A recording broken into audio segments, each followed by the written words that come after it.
Croeso chi yma i'r Gell unwaith eto. Dwi'n falch o gael eich cwmni chi. A heddiw, fe garwn ni feddwl unwaith eto am y ffordd da ni'n siarad. Ddoe o'n i'n sôn am y pethau na ddylen ni fod yn ei deud nhw. Sgwrs, mae hynny'n swnio negyddol iawn. Ond os oes yna bethau da ni'n dyfaru i deud, dwi ddigon siŵr bod yna bethau dwi'n dyfaru i mi beidio ei deud nhw. Dwi'n meddwl enghraifft am y cyfle dwi wedi cael weithiau i sgwrsio efo rhai a ddim wedi gwneud yn fawr o'r cyfle. Y pennaf mae'n siŵr ydy fy nhad. Mi fuodd dad farw ym 1994, ac i ni gael rhybydd o hyn, fe dioddefodd o gancr am 4 blynedd, ac fe ddaru fi wneud yn fawr o'r cyfle i sgwrsio am sawl peth. Ond mae cymaint mwy yr hoffwn i fod wedi ei holi, a mwy yr hoffwn i fod wedi ei ddeud wrtho fo.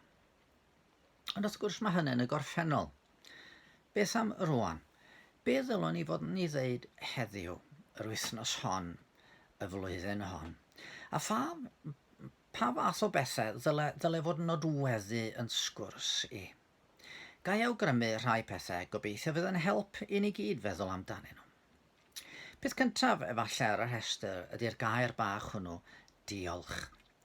Pa sawl mam sydd wedi siarsio ei phlentyn wrth iddyn nhw fynd allan i ryw barti neu rywle. Cofia di ddeud diolch. Mewn oes lle mae cymaint o bwyslais wedi rhoi ar hawliau a chymaint o gwyno am beidio cael yr hyn sy'n eiddo cynhenid i bob unigolyn, mae'n hawdd iawn i ni fod yn negyddol am yn byd. Ond mae cyfrif yn bendithion a mynegu yn diolchgarwch i Dduw yn gyntaf ia, ond hefyd diolch i'n gilydd yn rhoi gwawr gadarnhaol i fywyd. Dwi wastad yn rhyfeddu at y llythyr oedd Paul di sgrifennu at eglwys Corinth. Eglwys yn llawn o broblemau. Ond mae Paul yn agor y llythyr trwy ddiolch amdanyn nhw. Am y Cristnogion digon gwantan hynny. Mae bywyd sydd wedi nodweddu gan ddiolchgarwch yn fywyd hardd yn dydy. Yna gallwn ni droi rhywbeth arall o ddyle yn nodweddu ni. Mae gan Elton John gan sy'n dweud, sorry seems to be the hardest word. Unwaith eto, da ni'n byw mewn oes lle mae rhain am harod i gyfaddau bai.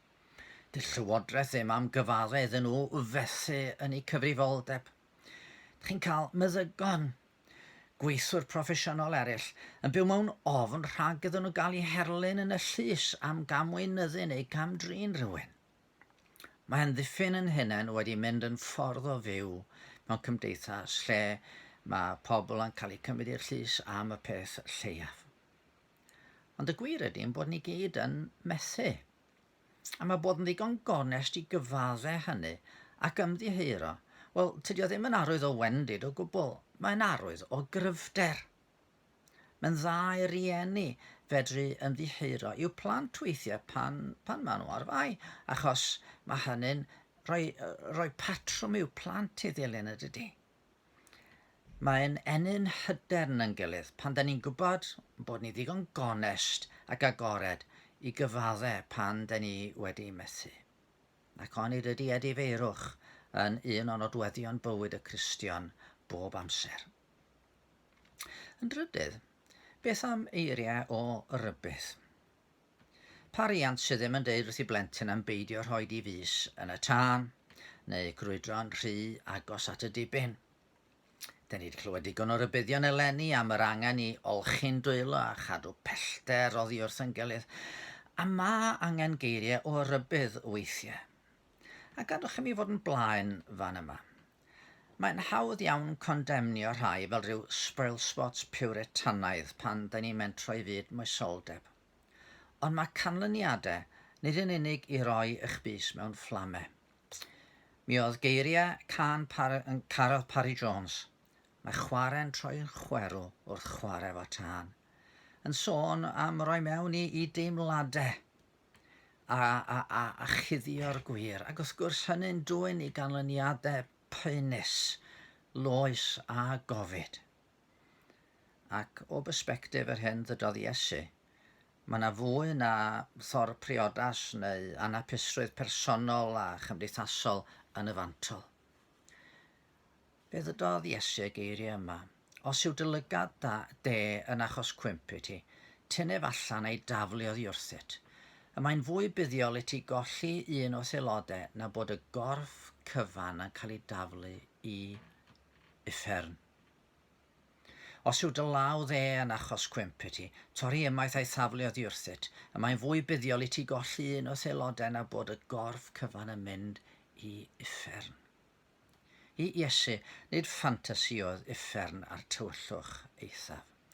Ac os oedd Iesu'n deud y gwir, yna, mi fydden ni'n angharedig ofnadwy i beidio gosod allan rybydd clir am ganlyniadau tragweddol gwrthod gwrando ar yn crewr ni.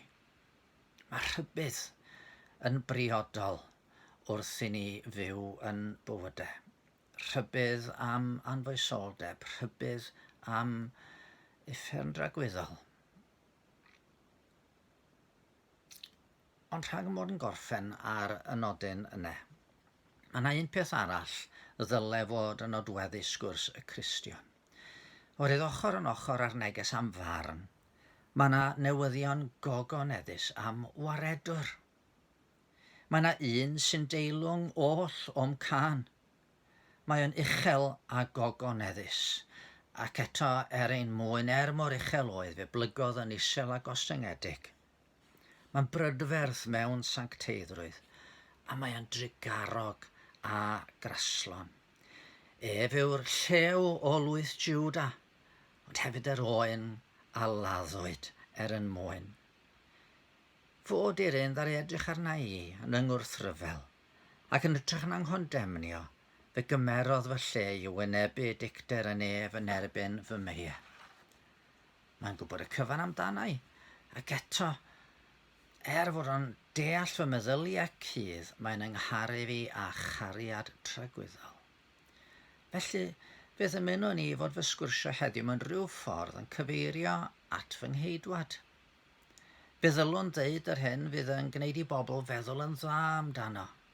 Fe ddylwn i bertreadu ger bron y byd mewn ffordd sydd yn golygu fod pobl yn dymuno dod ato, dymuno profi i ras i faddeuant a'r bywyd cyflawn mae Crist ei hunan yn gallu roi. Does neb ond fy Iesu hardd a ddichon lan o'n bryd, ac os felly, fe ddylwn ni fod yn deud wrth bawb amdano.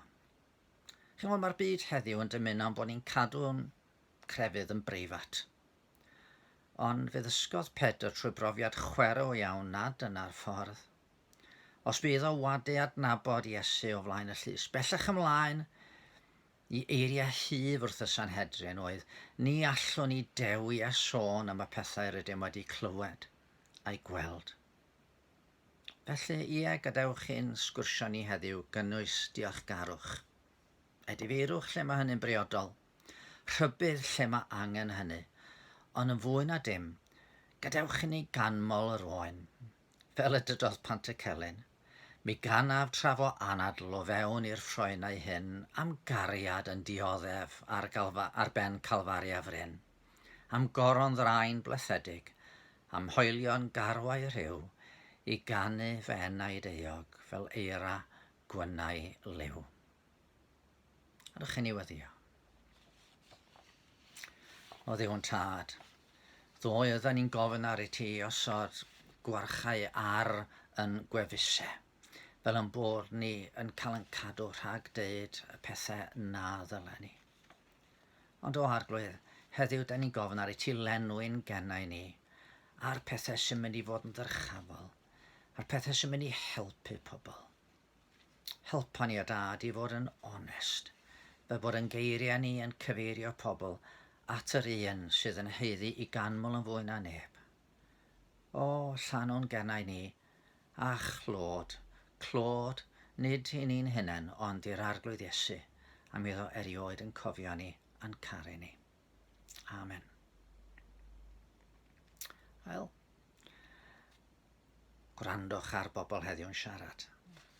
Gwelwch beth sy'n llenwi sgwrsio nhw, ond hefyd newch yn siŵr bod sgwrsio chi a finne yn llawn o'r hyn ddyle fo fod.